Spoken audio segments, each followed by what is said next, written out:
In part one, we covered the origin and ideologies at the beginning of the movement and key figures Wesley Swift, whose influence guided founder William Potter Gale.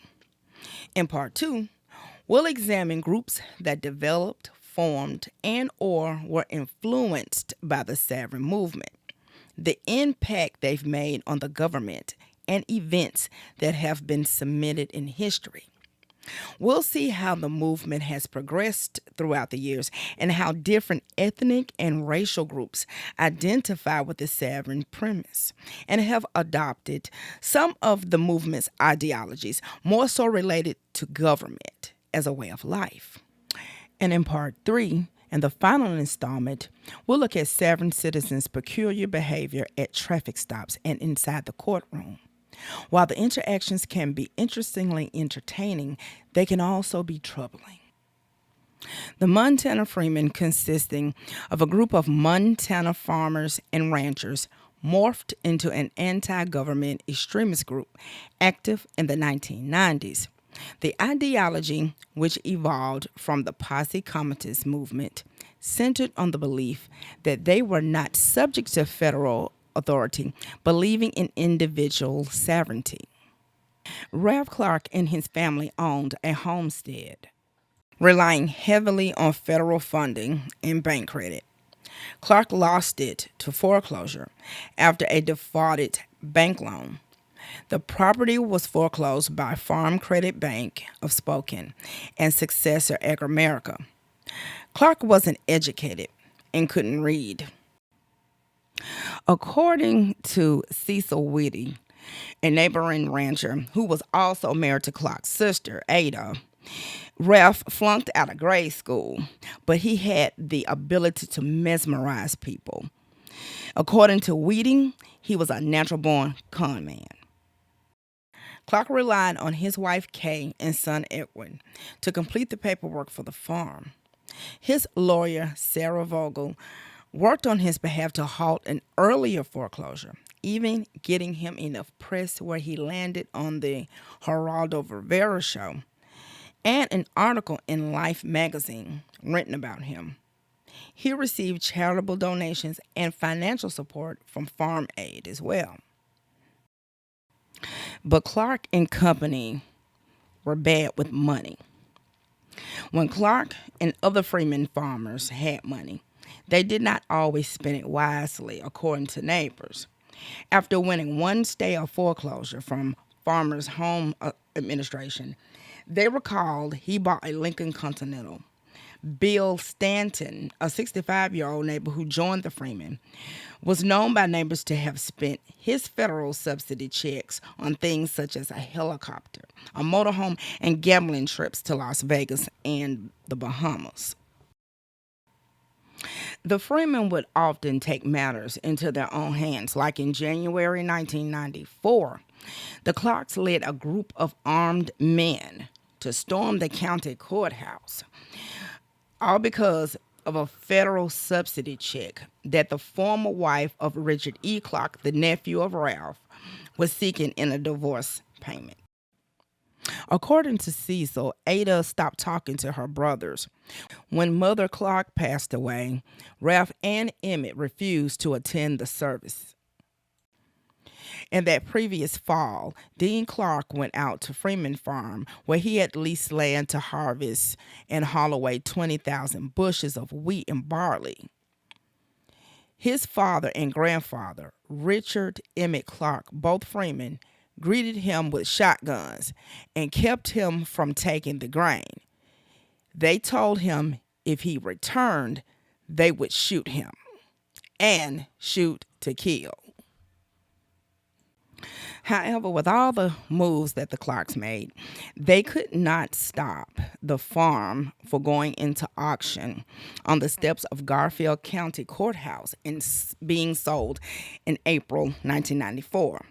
It sold for $50,000 to an out-of-state creditor bank. Later, a local rancher, K.L. Bliss, purchased the homestead for $493,000. Clark was stopped leaving his farm, renaming it Justice Township. He signed his name to a series of pronouncements, forming his own system of marshals, grand juries, and issuing his own currency and millions of dollars of bogus checks. With the government funding dried up and the farm officially sold, he had a sign nailed to the fence stating, "Freeman is not a part to the de facto corporate prostitute, aka the United States." This event led to the Montana Freemen making Justice Township their base headquarters.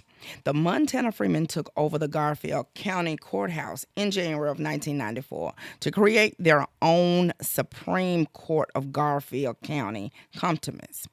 Member William Stanton was sentenced to 10 years in prison when he and other Freemen formed their own court system and put a $1 million bounty on the heads of county officials, County Sheriff Charles Phipps, and Prosecutor Nick Murrin for their arrest.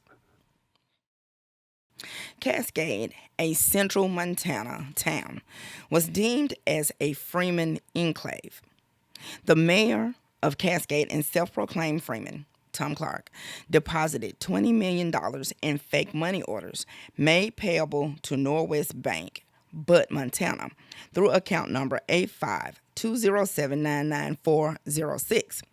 Clark deposited the bogus funds into a bank account that belonged to the United States District Court for the District of Montana. The bank account was previously closed due to Freeman trying to utilize its funds. Other banking institutions were alerted in September 1994 in the Montana area of the scams. Clark was suspended as mayor and later charged with criminal syndicalism, official misconduct 1 count, felony bank check issuance 3 counts. There was no information of the disposition of the criminal charges, but they did lead to a civil suit heard by the Montana Supreme Court in 1997. The group held training and seminars at the Justice Township and trained hundreds of individuals on the pseudo-legal methods of committing fraud. The organization was led by Leroy Schweitzer. Some of those members committed extensive fraud. The acts of fraud included writing millions of dollars in bogus checks and money orders and performing paper terrorism by filing fraudulent liens against public officials. In 1996, federal agents arrested 2 Montana Freeman leaders. Members of the organization barricaded themselves inside the Justice Township compound. The 81-day standoff began on March 25, 1996, after the prominent leaders were arrested and charged with conspiracy and bank fraud. The FBI handled this confrontation a lot more cautiously than they have in the past. They did not want a repeat of the deadly outcomes at Ruby Ridge, where a wife and mother and her teenage son were killed. Nor did they want to face the complete devastation of the Waco siege, where a total of 86 lives were lost. The FBI and ATF conducted a valiant effort for a different outcome in this standoff. Tonight, we take a look back at an infamous chapter of Montana history. They were known as the Montana Freemen, and 25 years ago, they would put the spotlight on Montana for a long, bizarre armed standoff with FBI agents that would drag on for months. For almost 2 years, the Freemen had refused to be evicted from the secluded 960-acre ranch near Jordan. Looking back on it, I wished I'd had a lot more sympathy for the people in the Jordan area and what they had endured even before the international media spotlight started to shine on Jordan. It was just strange stuff. That was the first time I brushed right up against that. I had no frame of reference on it. They called it Justice Township and had their own interpretation of the law, rejecting the authority of the federal government and using bogus checks and other fraudulent means to heavily arm themselves. The Bible is the only true law. Men make rules. God made the law. A couple of years of threats against a judge, false liens being put on people's properties. How much more of that did people have to take? And then all of a sudden, the international media spotlight. That must have been really hard. When the group's leader, Leroy Schweitzer, and 2 others were arrested, it became the lead story on the CBS Evening News. Federal agents move in Montana, their first major crackdown on fugitive armed militia members since the deadly siege at Ruby Ridge, Idaho. Meanwhile, back on the ranch, about a dozen Freemen and their followers were holed up, claiming they were on sovereign territory. There was this, not a foreboding, but something more than an urgency, because we didn't know what was going to happen next. The Freemen showed their displeasure with the outside world today by hoisting an American flag upside down outside their ranch house. We're the conservators of the peace. We don't want to destroy the law, and you've heard lots of things, anti-government, that type of thing. The FBI moved in black armored cars and a rescue helicopter to Garfield County today. A concern for violence, a lot of concern of outsiders coming in. I think that in talking to FBI agents, that was one of their biggest fears was outside instigators making the situation worse. While the FBI moved in force, they were in no hurry, willing to wait it out and avoid another violent confrontation. I felt for the FBI guys, because they're standing out there on roads, with enough armament on them to take over a small country. And just this raw wind. And then that weather, goodness, that weather was hard. I remember talking with one of them, and I said, you must wish these guys would hold up in Hawaii sometime. He laughed through gritted teeth.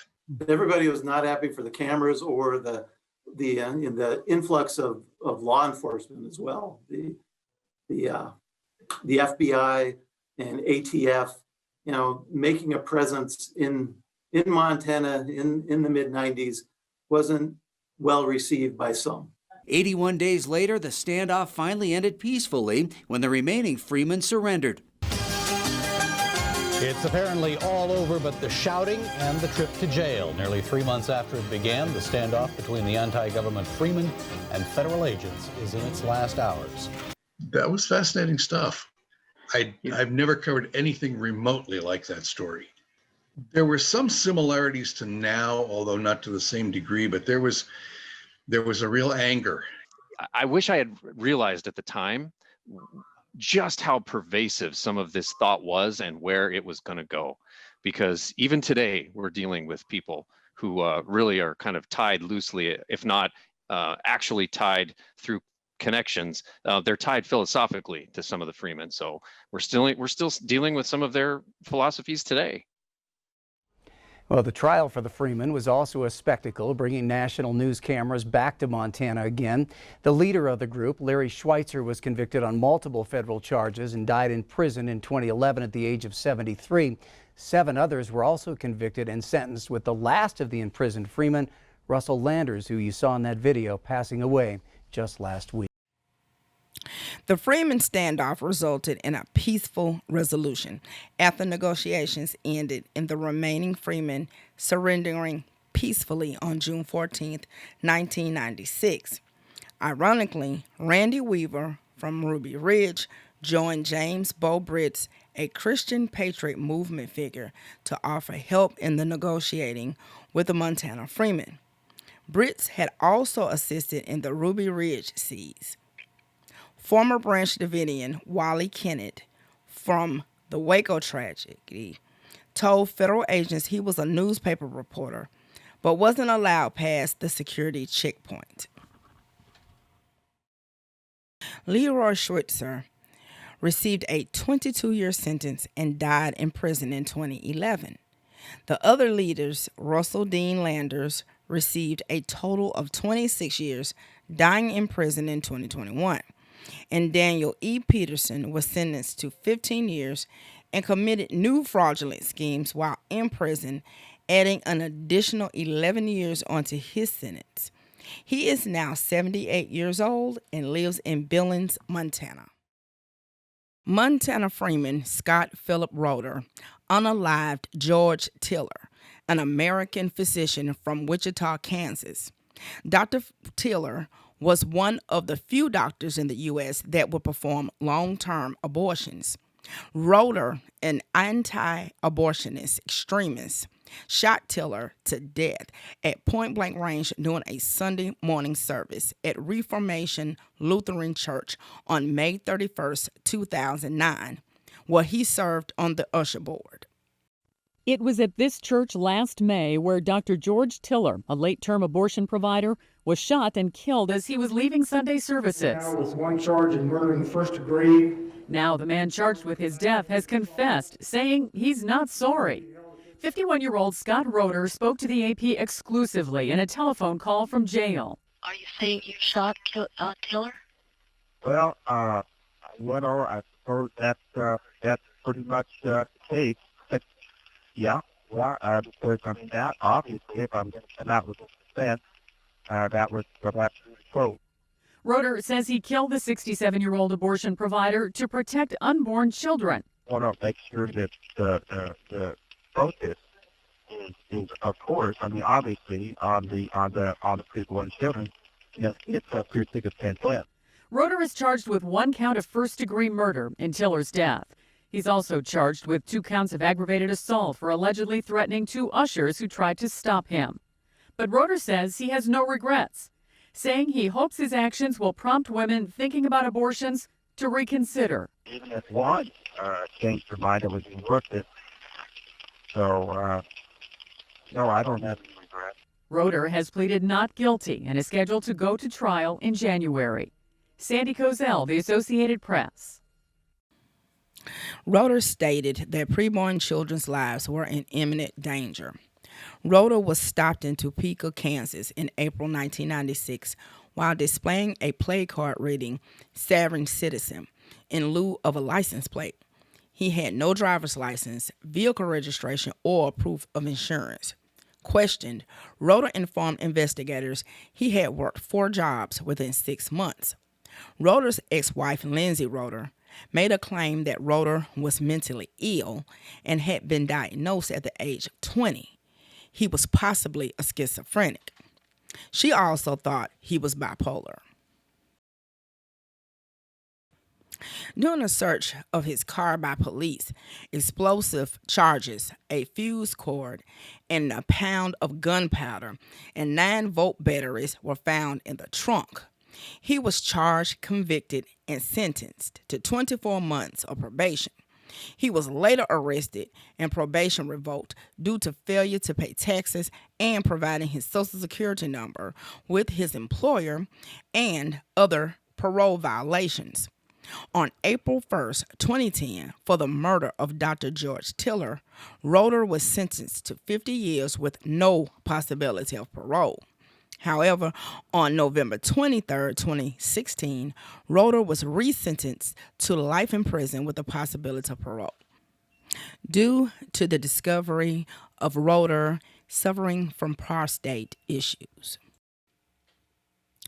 Moorish beliefs derive from the Moorish Science Temple of America, the religious-based sect of the modern Moors. The Moorish Science Temple of America is a religion founded by Prophet Noble Drew Ali in 1913. Noble Drew Ali based his teachings with a combination of Islam, Christianity, and other beliefs to provide a unified system of faith and action for African Americans, encouraging them to embrace their Moorish heritage. Key aspects include adherence to the Holy Quran, the 5 divine holy principles of love, truth, peace, freedom, and justice. The movement emphasizes Black nationalism and empowerment, proving a sense of identity and cultural heritage to its followers. The distinction between the Moorish Science Temple of America and the rise of the Moors. The MSTA do not practice sovereign beliefs. They do not teach or encourage rebelling against or breaking the law. However, the sovereign movement has also extended to African American adherents. Some are individual sovereigns not belonging to any organization, but the organization, the Rise of the Moors, are the section of the Moorish movement that are sovereigns. They believe they are immune from federal and state law due to their alleged status as Moors, the original inhabitants of North America. They often add suffixes like "el" or "bay" to their names to signify their perceived status. And the men members wear a fez or turban, and women members wear a turban. The Washitaw Nation, one of the earlier Moorish savage groups claiming to descend from ancient mound builders, was formed by and led by Empress Verdisi Tierra Washitaw Turner Golston L. Bay. Turner Golston L. Bay was also the former mayor of Richwood, Louisiana from 1975 to 1976 and again in 1980 through 1984 before forming the Washitaw Nation. Turner Golston L. Bay passed away in 2014. The rise of the Moors are the sovereign citizen sect of the Moorish movement. This group believes the Moorish Treaty established in 1786 and 1787 deemed the Treaty of Peace and Friendship with Morocco entitles them to special sovereign status, including exemption of U.S. laws and, in certain cases, the rights to claim land in certain areas. The treaty, based in diplomatic relations, guaranteed the safe passage for U.S. merchant vessels in Moroccan waters and provided protection of U.S. citizens and their ships. The treaty, being the first of its kind being signed between an Arab or African nation, has been misinterpreted by the Moorish sovereign group and has led to some frightening criminal encounters. They have committed crimes such as firearm offenses, child cruelty, property fraud, harassment, paper terrorism, violent crimes, fraud, and scamming. Shanetta Little purchased her dream home, a cute Tudor house on Ivy Street in Newark, New Jersey. To her horror and dismay, a man, Hubert John, a Moorish sovereign citizen, had broken in, changed the locks, hung a red and green flag in her window, and declared it Moorish sovereign property. According to John, he now owned it. Shanetta had received a host of letters on Fox Consular letterhead using the name Leah Hoken of the A1 Moroccan Empire at New Jersey State Republic, claiming the rightful ownership of the land of which her new home set upon. Lena Hoken was the land between New York City and Philadelphia that includes New Jersey and was home to the indigenous Lenape tribe. She ignored this, thinking it was just an attempted potential scam, not taking it seriously. But she didn't know what was to come. Little was super excited to purchase her first home. It was a dream come true. She planned renovations for the home before moving in. When she arrived at the home, her key didn't work. She was puzzled and returned with a locksmith.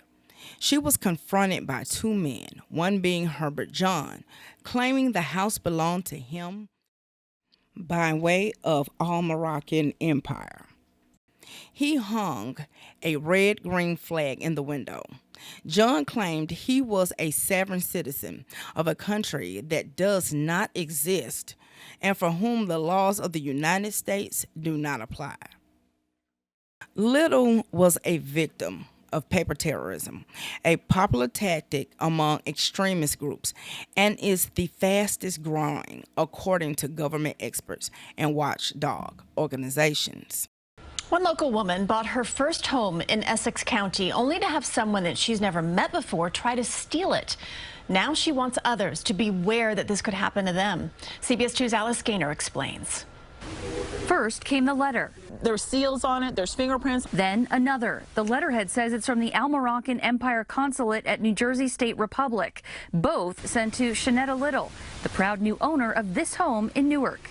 He gave me like a notice basically saying I was going to possess the house because it's my ancestral land. My realtor said, it's a scam, you know, don't worry about it. This is literally someone trying to steal my house with papers that they printed at Kinko's. But then the author of the letters went to the home with some other men back in June and introduced himself to neighbors. They were like, hi, I'm your new neighbor, and I'm just changing the locks. The home is under renovation, and when Little showed up, he was like, what are you doing here? Can I help you? Eventually, the man locked himself in. SWAT teams and the bomb squad showed up and were there for hours. They had to kick the door down. This guy had been linked to an extremist group. 39-year-old Hubert John was eventually arrested. Newark police say he claimed to be a sovereign citizen of the Moroccan Empire and that his status permitted him access to the property. He had placed a Moorish flag in the window. Little says she was a victim of paper terrorism. It's a long time practice, unfortunately, and it plays out across the country. Rachel Goldwasser is with Southern Poverty Law Center. There are people that have decided that they no longer fall within the jurisdiction of the United States of America and its laws. She says it didn't just end with his arrest. He was back here in August passing out flyers to her neighbors. That I'd committed fraud to get my house and the truth would be coming out. A lot of people tell her she should just sell the house, but Little, who pulled herself out of homelessness, says she's not backing down. And I worked so hard for it, and I'm not just going to let some random person who feels entitled to what I work for just take it or scare me away from it. She says before buying the home, it had been sitting there vacant, and that's why she thinks he targeted it. Little is worried he'll return, but will have security measures in place. In Newark, Alice Gaynor, CBS 2 News. Hubert is charged with criminal mischief, burglary, criminal trespass, and terroristic threats. We did reach out to his group, Moroccan Empire Consulate at New Jersey State Republic, but did not hear back. Little called the police after officers conducted their on-scene investigation, consisting of Little providing the property deed versus the bogus paperwork provided by John. The men were asked to leave, but John returned 13 minutes later, rushed past Little, went inside the home, closed the door behind him, and locked it. When Little called the police the second occasion, the SWAT team arrived. John was arrested and charged with criminal mischief, burglary, criminal trespass, and terroristic threats. But later, in continued harassing behavior, John came back to the neighborhood, passing out flyers to the neighbors, claiming Miss Little received the home falsely. John claims he owns the home because of its ancestral land. Little is fighting back, beefing up her security, just in case John returns. Good luck to her.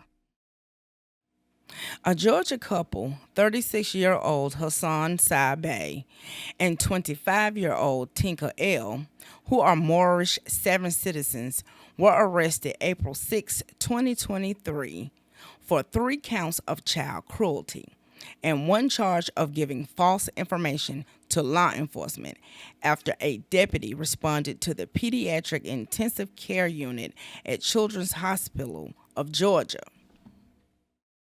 The deputy was alerted that one of the couple's children had to be put on a respirator. The child had been diagnosed with rickets disease, a rare disease that can cause problems for children's bone development. Lacking vitamin D or calcium is the most common cause for rickets. The child had bone malformation as well due to malnutrition. The couple have a total of 3 children. At the time of their arrest, the kids were 1 week old, 1 year old, and 3 years old. L told authorities she had 2 more kids at home with their father. Once Bay arrived with the other 2 kids at the hospital, the other children needed to be hospitalized as well. All 3 kids suffered from severe malnutrition. 2 Columbia County parents are in jail tonight, charged with child cruelty. Police say their 3 children were severely malnourished. Hannah Latier has more on that story and what you should look out for when it comes to malnourishment in kids. This graph from Prevent Child Abuse Georgia shows that neglect is the most common form of child abuse in the state, accounting for 65% of cases in 2020. Tinka L., also known as Natalia Joyce Lundy, and Hassan Bey, also known as Terrence Alonzo Taylor, are both charged with cruelty to children. All three of their children, ages 1 week, 1 year, and 3 years old, were hospitalized. The 3-year-old and 1-year-old were both diagnosed with rickets. The couple remains in jail after being denied bond. Golden Harvest Food Bank tells me that they see 1 in 5 children in their service area going through food insecurity. And Child Enrichment Incorporated wants your voice to be used to change this. As adults, it's our responsibility to protect children. So as adult figures who can communicate and make reports when we have suspicions, we really need to make sure we're taking that stance and protecting children. Both Child Enrichment Incorporated and Golden Harvest say they need help from the community to combat this issue. More information on how to donate or get involved will be linked to this story at WJBF.com. In Augusta, Hannah Latier, WJBF News Channel 6. The couple claimed immunity from state and federal authorities as Moorish sovereign citizens. Bond was denied for both defendants and they remained in jail. The couple later filed a lawsuit on February 22, 2024 against Columbia County Department of Family and Children's Services. Both criminal and civil cases are still pending. On July 3rd, 2021, members of the Rise of the Moors were involved in an 8-hour armed standoff with Massachusetts State Police on Interstate 95 in Wakefield. The incident forced a full highway closure over the holiday weekend, with nearby residents ordered to remain indoors. The incident was triggered by a traffic stop.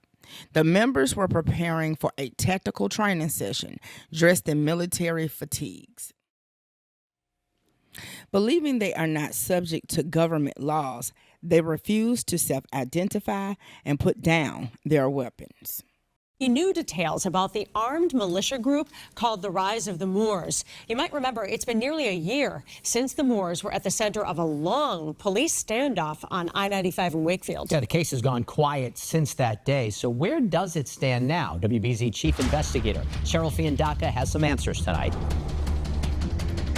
We have the right to travel as long as we're not making any unnecessary stops. The standoff was streamed live. Heavily armed, wearing tactical gear and body armor, nearly a dozen members of the Rise of the Moors standing out in the middle of the highway.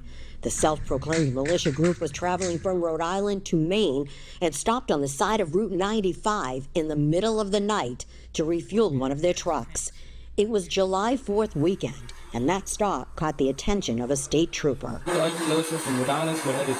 Police say the men had no permits for the guns, and that led to a 9-hour negotiation, shutting down part of the highway in Wakefield.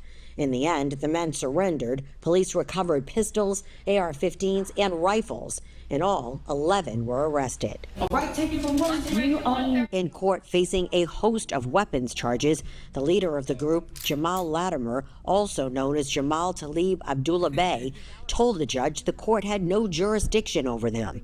8 of the men have now been indicted. The I-team has learned 2 are still being held in jail. Latimer is in custody in Middlesex County.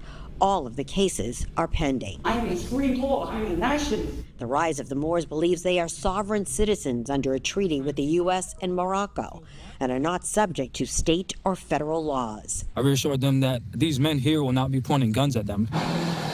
During the standoff, the men claimed to be peaceful and said they were on their way to private land in Maine to train, waving a Moroccan flag. All of the members, including a 17-year-old, have court hearings this month, with trials scheduled to begin in August. Cheryl Fiandaka, WBZ News. After negotiating, the 11 members of the Moors organization surrendered. Arrests followed, with 10 adults receiving a slew of charges, including unlawful possession of firearms, ammunition, and conspiracy to commit a crime.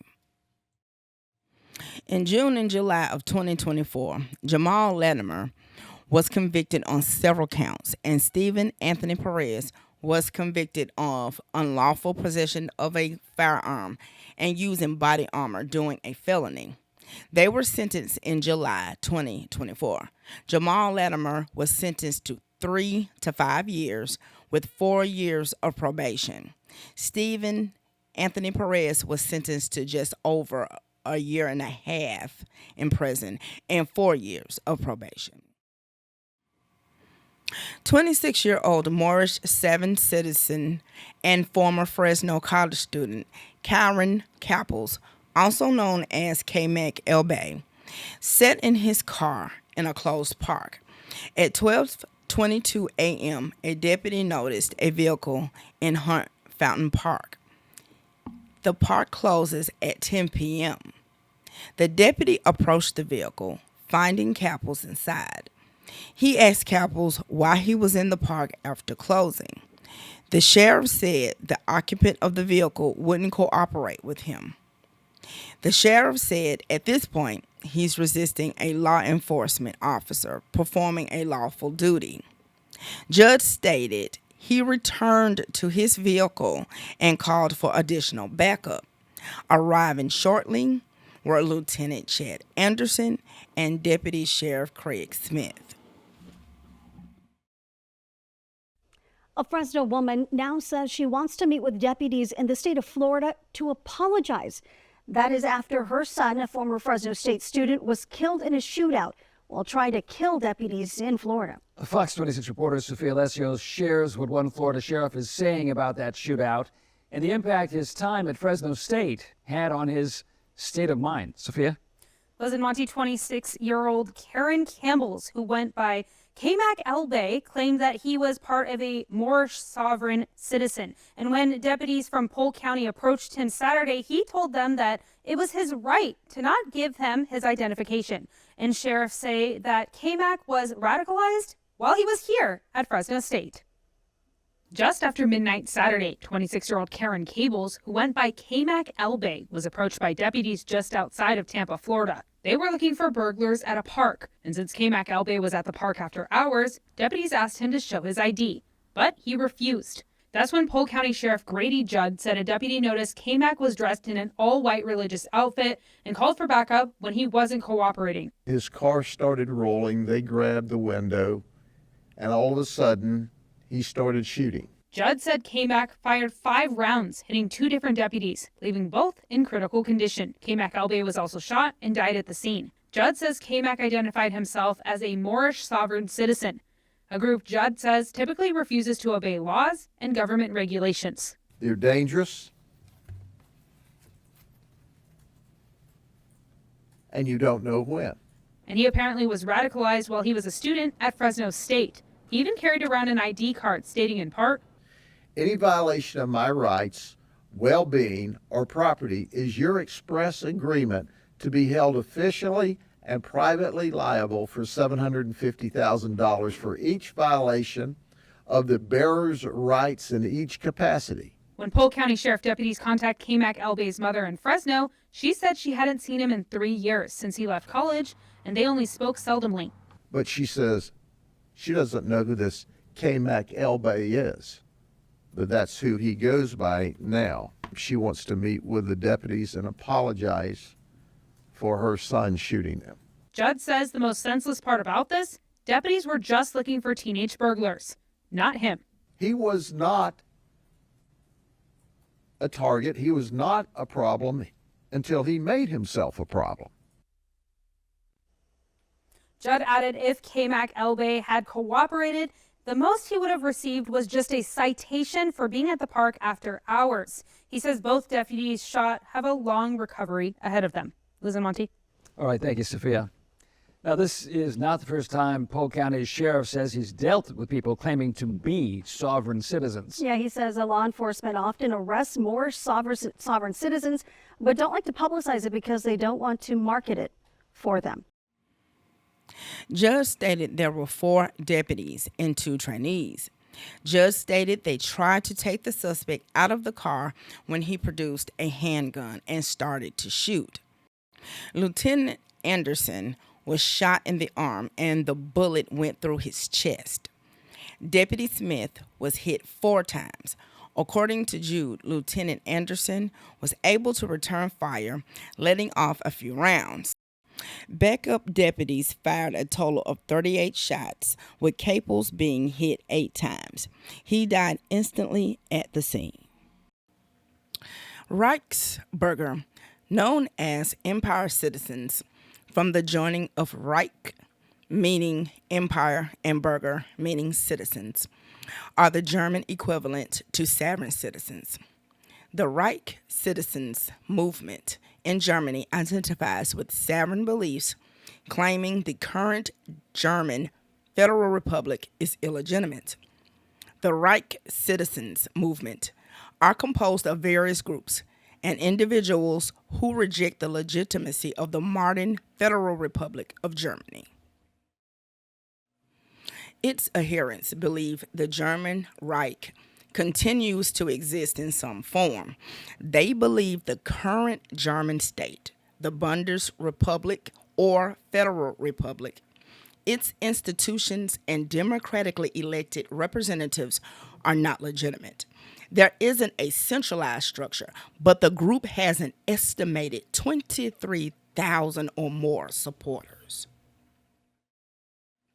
Some Reichsburger identify with the old German empires. Some Reich identify with Hitler's Third Reich, and many others, it's the 19th century Kaiserreich, the German Empire led by Kaiser, meaning emperor, until Germany lost World War I and became a republic. Some Reich citizens refused to pay taxes, social contributions, or fines, and practices that led to conflict with law enforcement. Due to many Reich feeling the state has no authority over them, police always answers any of those calls involving Reich citizens with a considerable amount of backup. Adrian Virgil Ursache, former beauty pageant winner of Mr. Germany in 1998, joined the Reichsburger movement in 2014. Ursache being evicted from his home. A week before the proceedings, Ursache revealed the bailiff's information and threatened to slaughter anyone who tried to evict him. He opened fire on a special unit sent to carry out the eviction, hitting an officer in the throat. Ursache himself was shot in the shootout. Both the officer and Ursache survived their injuries.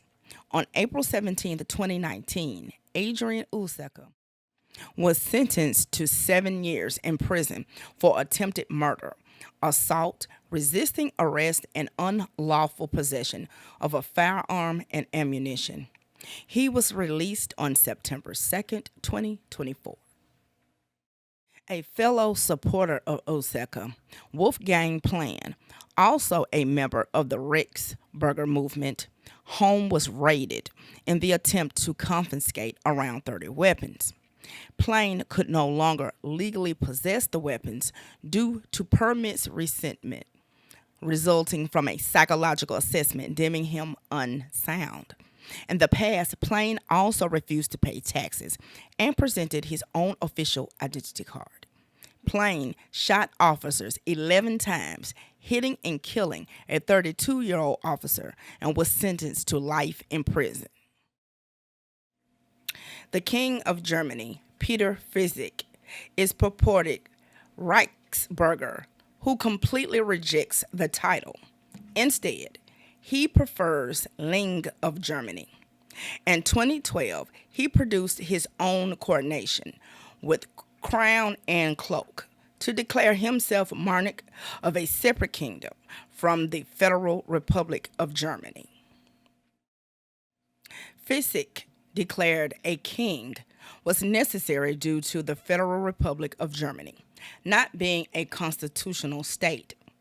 Fitzek prints his own passports, driver's license, mints, and coins, and hasn't paid taxes in 15 years. He deemed taxes shouldn't be paid to a fake government who builds tanks to send to Ukraine. The German government has been less sympathetic in Fitzek's royal quest. He has been arrested several times for driving without a valid license and running an unauthorized health fund. The latter charges were later dropped. Prince Rice, also known as Hendrik XIII, family had once ruled large parts of what is now the federal state of Thuringia in eastern Germany. The family lost their royal power after World War I and a large majority of their royal property after World War II. Rice filed many lawsuits in court, but lost all but the recovery of some family jewels. He used the jewels to purchase his family's hunting lodge in Thuringia. At a Swiss business forum, Hendrik stated when his family was in charge, the people lived much better. Hendrik believed modern Germany did not exist. He explained, when Germany surrendered, it was never sovereign again. It was an administrative entity of the Allies. He believes the Federal Republic of Germany is a corporation. Hendrik was convinced the Rice family needed to rule again and planned to make it a reality. Analyst Nicholas Potter was alerted of a plot to overthrow the Federal Republic. A group of suspected coup plotters has gone on trial in the German city of Frankfurt. The so-called Reichsburger, meaning citizens of the Reich, were arrested in December 2022 during nationwide raids. Their plot included imposing harsh military law over Germany after a coup. This is the second such trial to get underway following that of the group's alleged military wing, which began at the end of April. Among those on trial is Heinrich XIII, Prince Reuss, one of the leaders of the group who was allegedly intending to head an interim German government, and a former AfD member of the Bundestag, Birgit Malsack-Winkermann. Altogether, Germany's federal prosecutor has charged 27 suspects. And let's bring in Lorenz Blumenthaler, an analyst on far-right affairs and anti-Semitism at the Amadeo Antonio Foundation in Berlin. Can you tell us more about the alleged ringleader, Heinrich, the Prince of Reuss?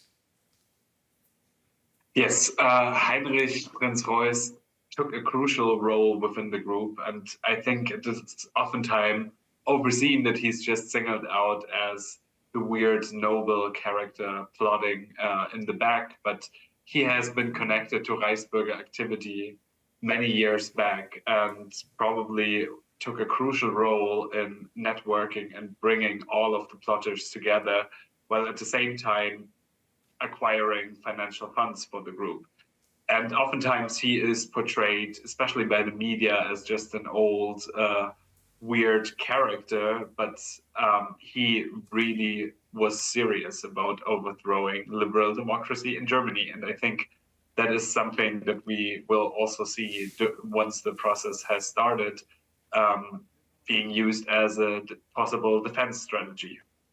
He may have been serious about it, but how serious was the group in all? How dangerous would you say the movement's aims were to overthrow the government?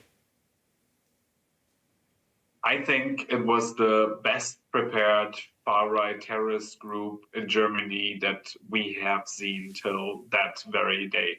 I mean, they hoarded over €500,000 of free funds that they had.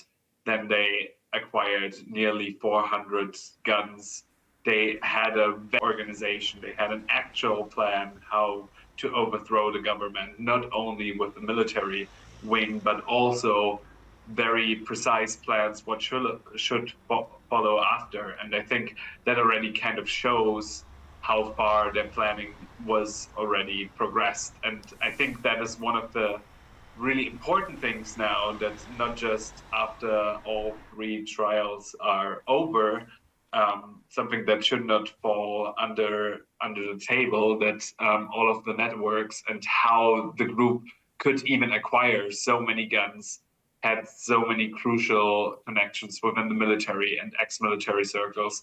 That is something that these trials definitely should uncover, and uncover sincerely. But something all done in secrecy? I mean, did the group manage to infiltrate German society in any way?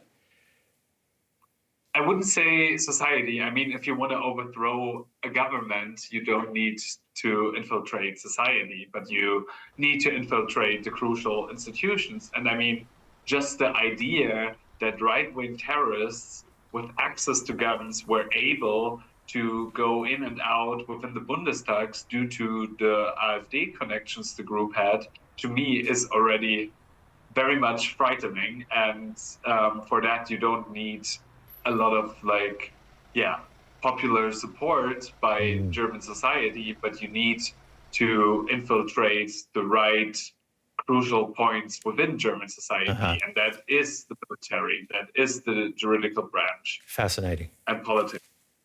Great. Thank you very much for your analysis, Lawrence.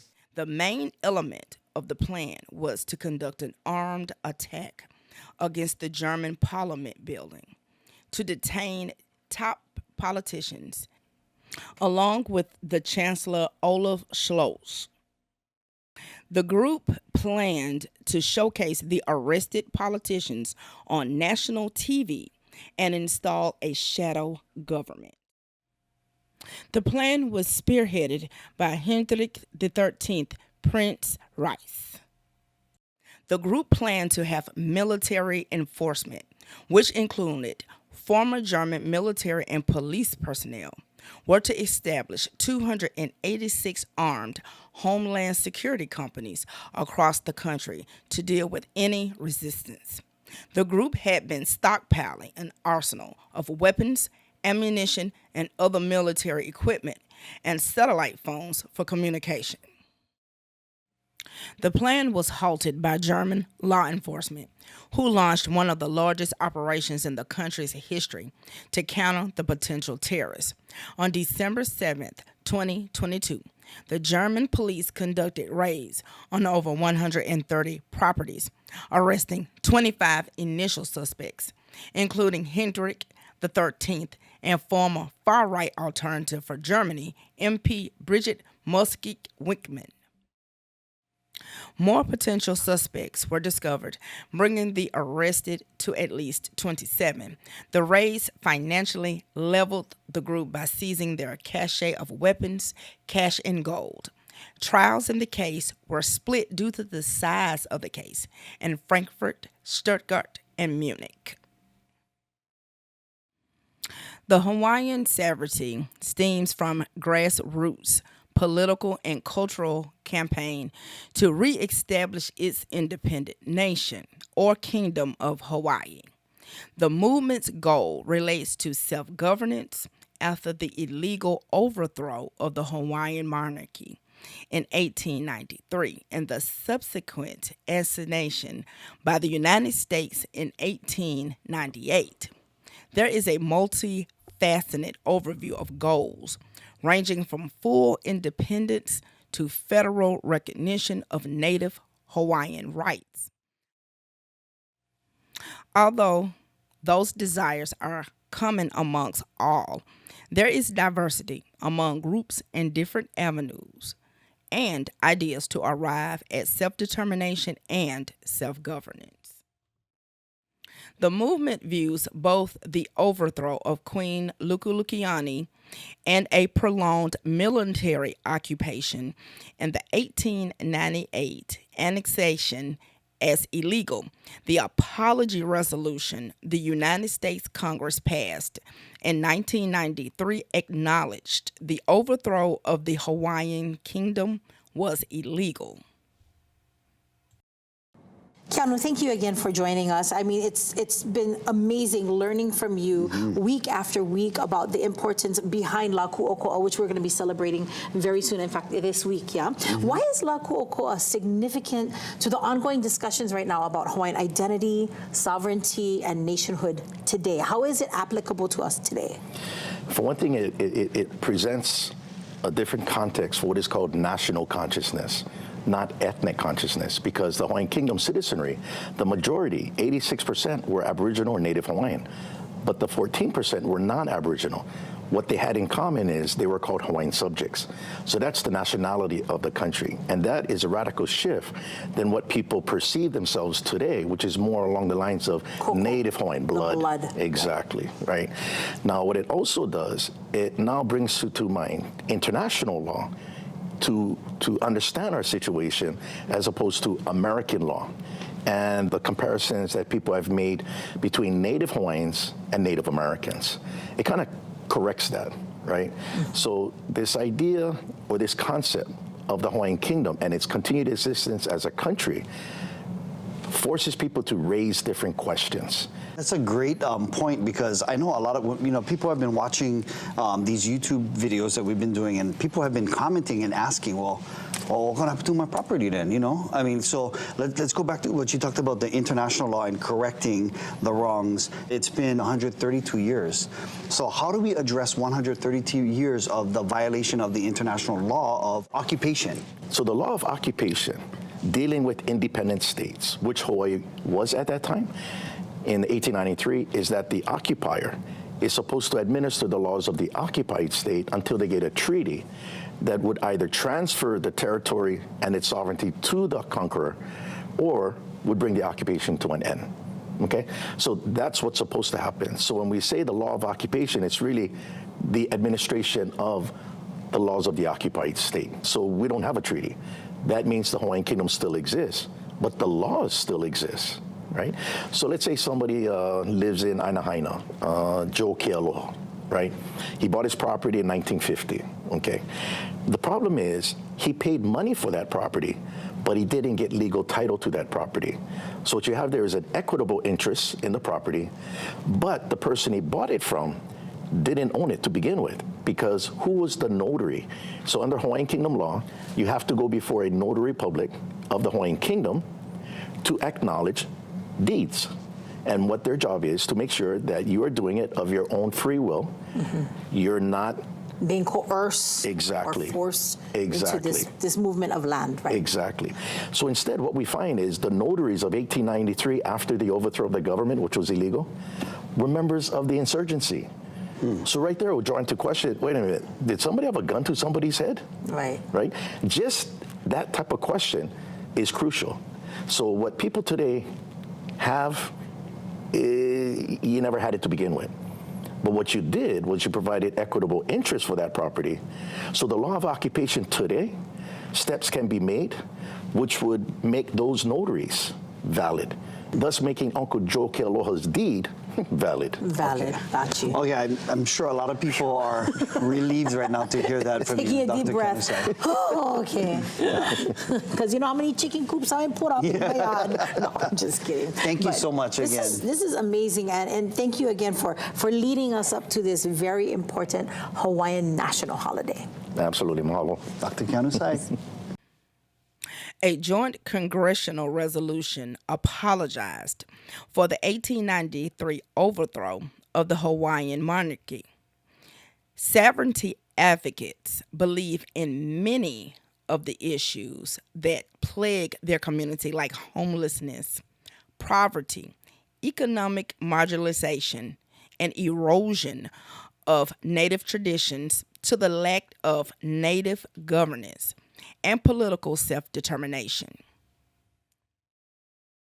In 1993, the state of Hawaii adopted Act 359 to acknowledge and recognize the unique status the Native Hawaiians to be governed by indigenous sovereign nation of their own choosing. In 2000, the Akaka bill was proposed. This bill would provide a process for federal recognition of Native Hawaiians and would give ethnic Hawaiians some control over land and natural resource negotiations. But sovereignty groups opposed the bill due to provision that legitimized illegal land transfers, and it was criticized by a 2006 U.S. Commission on Civil Rights report that was later revised in 2018 for the effect it would have on non-ethnic Hawaiian populations.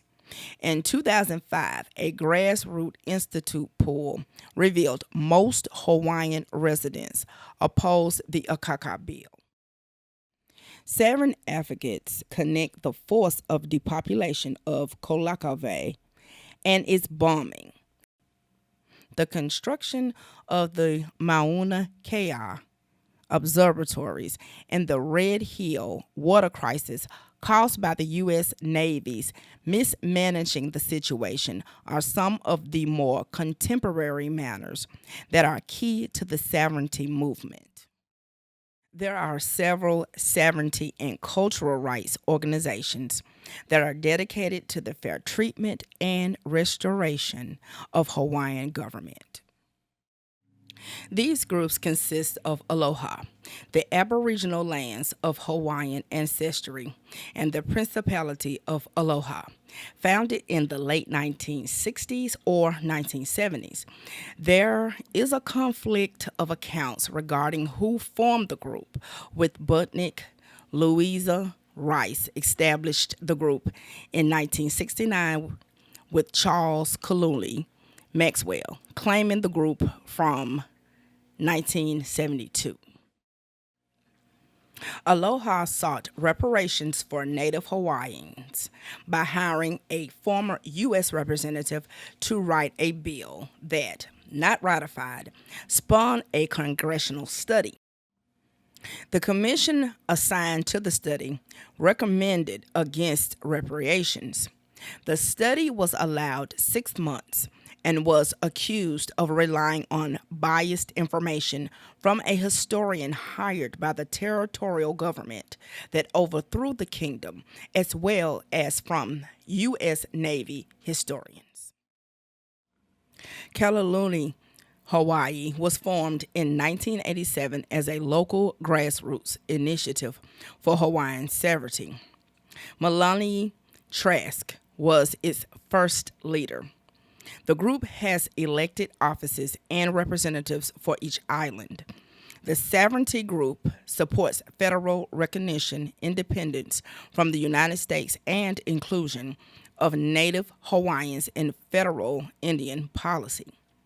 Reported as one of the largest sovereignty movement groups, elects one of its goals is to reclaim ceded lands.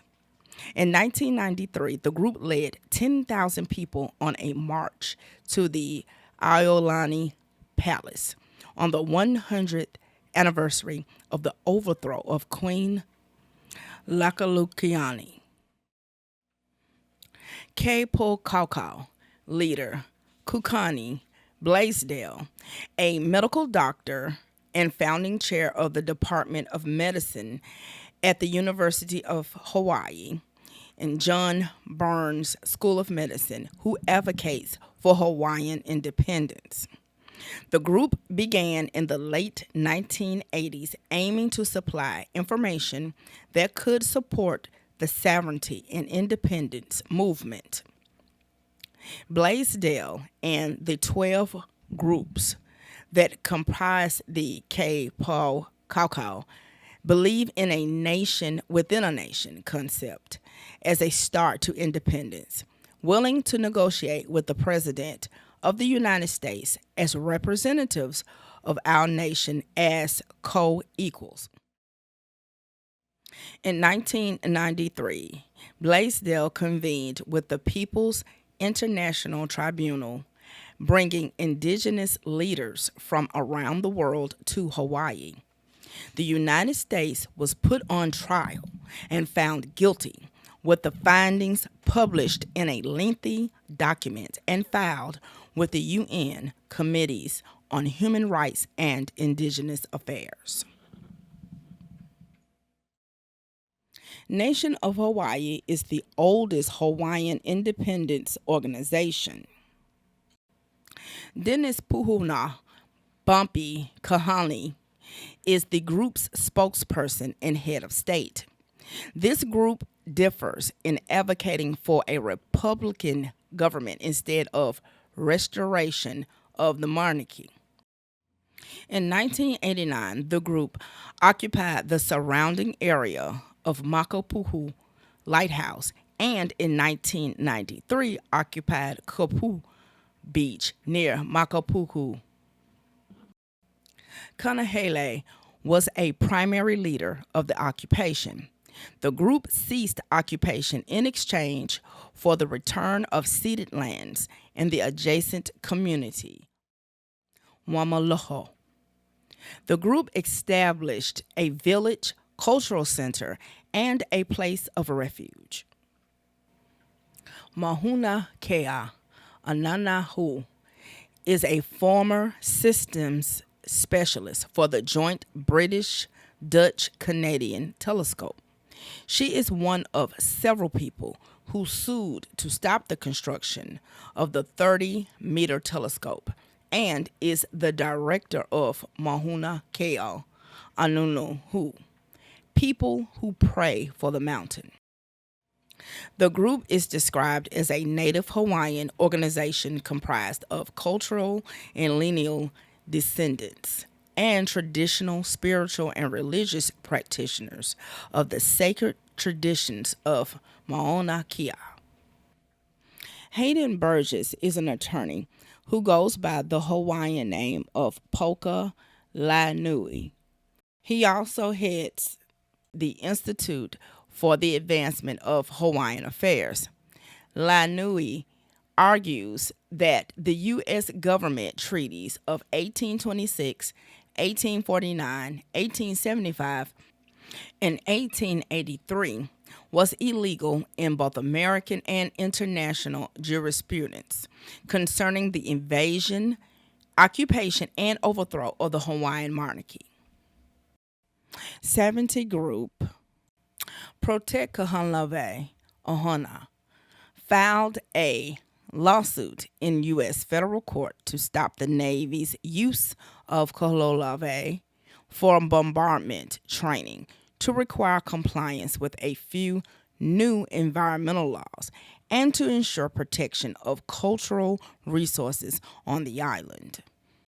In 1977, the U.S. District Court for the District of Hawaii allowed the Navy's use of this island to continue, but directed the Navy to prepare an environmental impact report and account for historic sites on the island.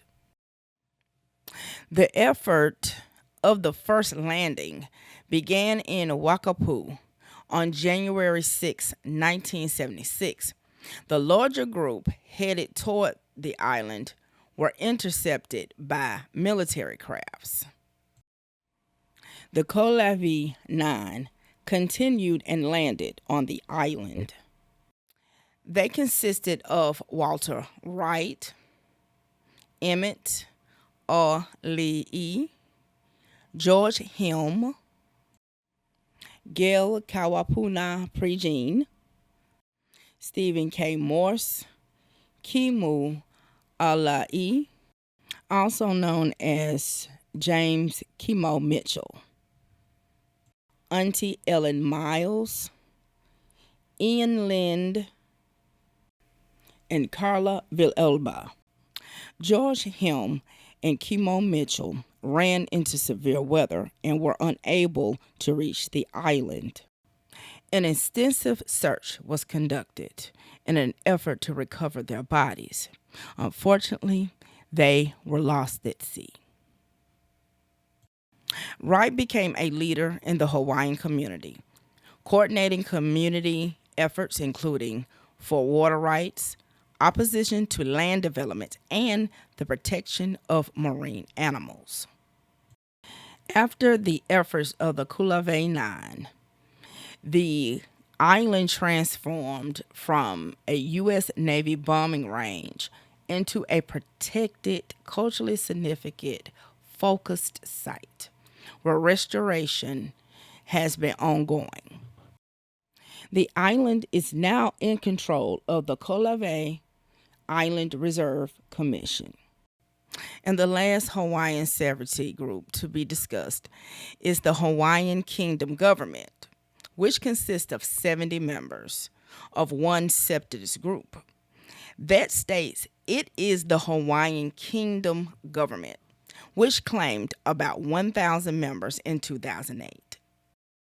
The group chained the gates and blocked the entrance to the Iolani Palace for about 2 hours, disrupting tours on April 30th, 2008. The incident ended without violence and no arrests were made. Led by Mahalani Kuna, Queen, and Jessica Wright, Princess, has been meeting consistently to conduct government business and demand sovereignty for Hawaii and restoration of the monarchy. The group attained the right to be on the grounds during regular hours, open to the public, by applying for a public assembly permit. Kakao says the group is mischaracterized and is government.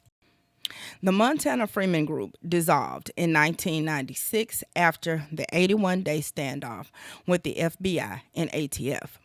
Its most prominent leaders imprisoned and later passing away. Although the group is no longer active, it hasn't stopped their sovereign ideology and anti-government views from influencing other active groups and individuals. The Rise of the Moors is still active, although their leader and another member were convicted and sentenced to modest prison sentences. Other members also face conviction and possibly prison due to the 8-hour standoff with Massachusetts police. The Reichsburger Reich 7 movement that comprise of groups and individuals are still active in Germany. They are considered a significant domestic extremist threat, even though the government overthrow was foiled. The Hawaiian sovereignty movement is still an active movement today. Native Hawaiians and supporters operate a sustained, multifaceted effort to reclaim self-determination, land, and independence. The Clinton administration responded to the outcomes of Ruby Ridge and Waco with internal policy reviews and using existing legislative authority to implement specific changes, primarily focusing on federal law enforcement tactics, interagency cooperation, and crisis management that trickle down to state and city level law enforcement. These changes were implemented and helped yield a violent-free ending to the Montana Freemen and the Rise of the Moors standoffs. In Part 3 and the final installment of the Sovereign Citizen series, we'll examine the straw man theory, the more mainstream sovereign citizens and their interaction with law enforcement at traffic stops and inside of a courtroom. I would also like to say, rest in peace to all the lives that were lost and the various portions of this piece that were covered. All life is precious. Thank you for watching and for your support. Until next time, take care of yourself and each other.